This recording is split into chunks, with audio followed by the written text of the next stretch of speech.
Hello, everyone. My name is Pamela Griffith, and this is my presentation for my speech class for Western Governors University. First, I want to say thank you for coming. Have you ever driven home and realized that maybe you forgot something? You forgot to do something? You had so many patients, too many patients, that you think maybe you should have done something, but you're not sure. But all the patients were alive when you left, and you figure all the food was given and all the meds were given, so everything would be okay. Well, that's not really how we're supposed to do good nursing care. Um, Research shows that it has been proven that poor RN to patient staffing ratio within the NICU is linked to increased infections and decreased patient safety. We start having more and more problems with the infants and discharging and doing education on parents. So one of the things I'm talking about today is that research shows that appropriate RN to patient ratios within the neonatal intensive care unit reduces adverse reactions such as nosocomial infections, accidental extubations, and mortality rates. Standardized patient and RN ratios are essential for the NICU. This is important because there is no universal standardized ratio. One hospital does one thing, another hospital does another thing. There's guidelines, but that doesn't necessarily mean that appropriate staffing is happening. General guidelines for the staffing of babies in the NICU are created by national and worldwide governing bodies, but that is just guidelines. Hospitals don't have to use it. Our governing body, which is a National Association for Neonatal Nurses, they state that hospitals still shortchange their smallest and sickest patients. According to resource hospitals, understaff 31% of the NICU's infants. And the poor outcomes have been directly related to inappropriate staffing. Safe, effective neonatal nursing care requires a sufficient number of qualified nurses to attend to the emergencies, to the complex nature of the babies, and this is highly important. Not anyone could come in and do the care for some of our sickest babies. NICU staffing ratio practices are not sufficient to ensure patient safety and to provide appropriate care for our patients. The population is changing, and the workload for the RNs have to match that change. The change in complexity of the health needs of the infants. We went from having 28 weekers, now 23 weekers are viable, increases our responsibilities and our duties as RNs. 1/3 of all NICU infants lack proper care due to, in part, to inadequate RN to patient staffing ratios.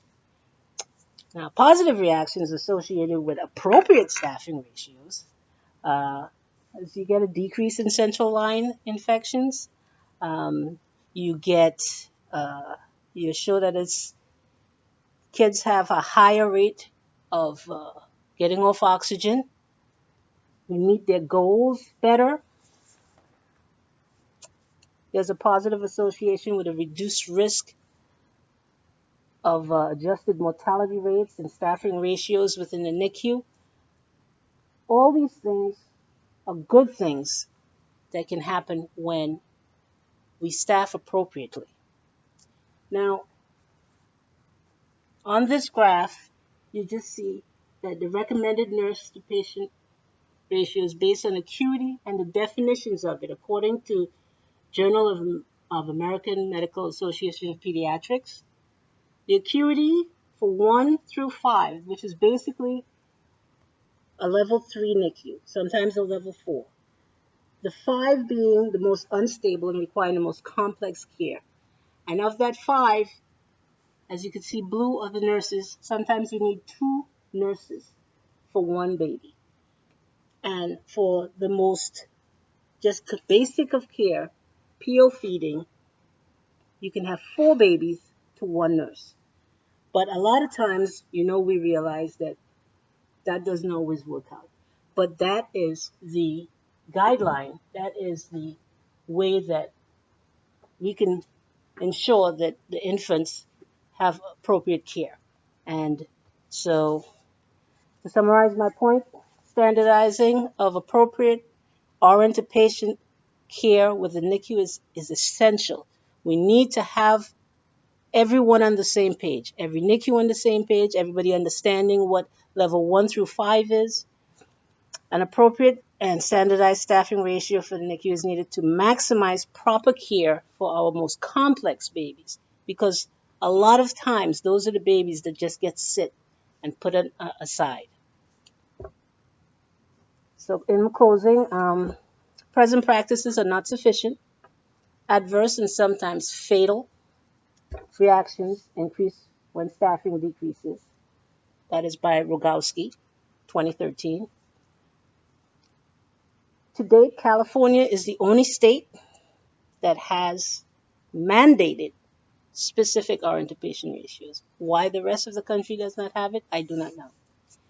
It is time for a national standard for nurse to patient ratio in all NICUs worldwide.